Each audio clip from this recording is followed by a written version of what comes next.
The first thing you'll notice when you take it out of the box is that it feels different than the MINIX X5. It feels more solid and a bit heavier. The outside is made of soft touch plastic like the Apple TV now. The build quality just feels very good. Inside, it's got the latest Rockchip 3188 quad-core CPU, Mali 400 quad-core GPU, 2 gigs of DDR3 DRAM, 16 gigs of NAND flash memory, external Wi-Fi antenna with 802.11b G&N dual-band Wi-Fi, Android Jelly Bean 4.2.2, and Bluetooth 4.0. It's got a very nice selection of ports too. Over here on the back you can see it has an Ethernet port, 2 full-size USB ports, optical audio out, HDMI port, and a recovery mode button. Plus, on the side, you've got even more options with your OTG port, a full-size SD card slot, a full-size USB port, microphone in, headphone out, and power button. Here's everything that comes inside the box, including 2 different USB cables, a full-size HDMI cable, the remote, antenna, and manual. The included IR remote gives you options like home, menu, back, volume up, volume down, and multi-directional movement for navigating the custom remote UI. It works great for navigating your apps, or for apps that are made for remotes like XBMC. And finally, it's got a working power button, which a lot of Android PCs really need. This puts it into sleep mode like an Apple TV or Western Digital TV. I tested it and it only uses about 1 watt or less of power while it's asleep. The X7 works really well with third-party remotes too. Here I hooked up a great little remote from Transmart, the TSM01. It's an air mouse remote which works really well with more complicated tasks like web surfing. The built-in keyboard is a nice option too.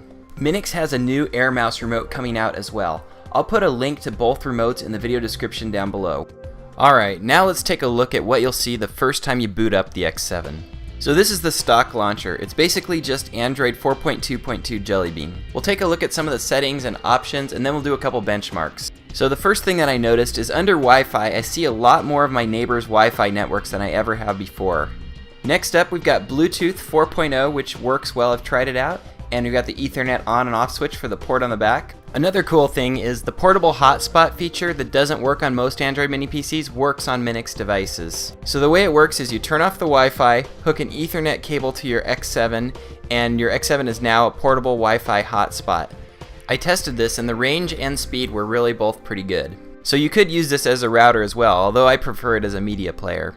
Next up, under display, you have an option to select your default launcher. I know there's several ways to switch your default launcher, but this will be great for people new to Android who get frustrated when they lock in the wrong launcher. Next up, the display resolution is outputting at 1080p. This is currently running on a 720p kernel, which still looks awesome. There's also a 1080p kernel available, but it's older, so I wanted to have the latest firmware for the review.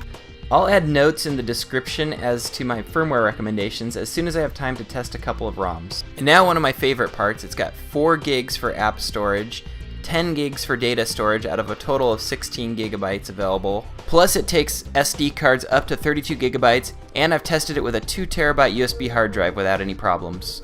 And finally, here's your Android version 4.2.2 and your kernel and build information. Now let's run a few tests on the X7. First, let's check out the Wi-Fi. I think the Wi-Fi in the X7 is the best I've seen on any Android mini PC so far. When I go into Wi-Fi Analyzer, I see a lot more networks available than on other devices. Also, it shows the signal strength as stronger than on a lot of other devices. The Wi-Fi chip on the X7 can run at either 2.4 GHz or 5 GHz band, so it's got even more speed options on there as well. Now let's check out some more information with CPU Z. So here you can see it's an ARM Cortex A9 architecture. It's got 4 cores, and right now they're running at 1.4 GHz. It can go all the way up to 1.6 GHz. And over here you've got a little bit more system information. So you've got Android 4.2, 2 gigs of DRAM, Rockchip CPU. Next up, I ran Antutu Benchmark, which basically benchmarks the whole system. So it checks the CPU, the DRAM, the NAND, the GPU, everything. And we got a good solid score of 15,820.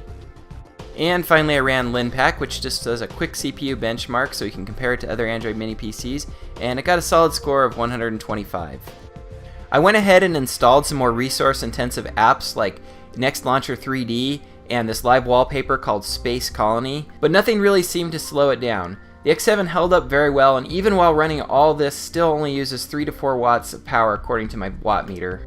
It stays very cool to the touch too, so hopefully that will help when I install a ROM with a 1080p kernel later. Another great thing about this device is that webcams are working pretty well on here. Most 4.22 devices don't have webcam support right now.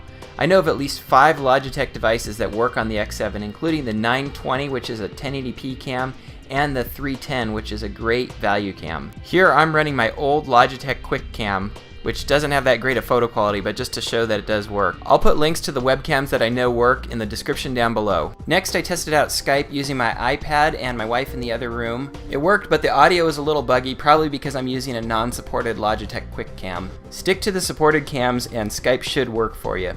Also, I've read that support for my camera, the Logitech C525, should be coming to custom ROMs for the X7. Next, I wanted to try some gaming, so I plugged in my generic PS3 controller, went to settings and enabled it in language and input, and then configured the buttons in Shadowgun.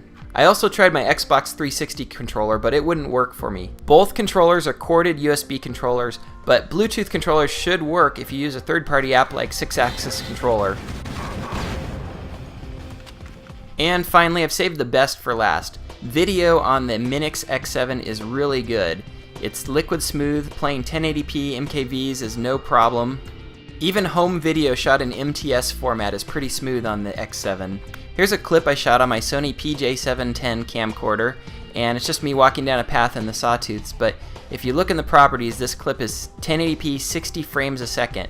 This clip really slows down a lot of other Android mini PCs, but the MINIX X7 handled it pretty well, still maybe slightly slow. Home video footage is the hardest for any of these to play. MX Player and the Arcos video software both work great for playing HD videos. I actually prefer the Arcos video software just because the playback is so smooth on here and you can skip up through your movies pretty easily as well.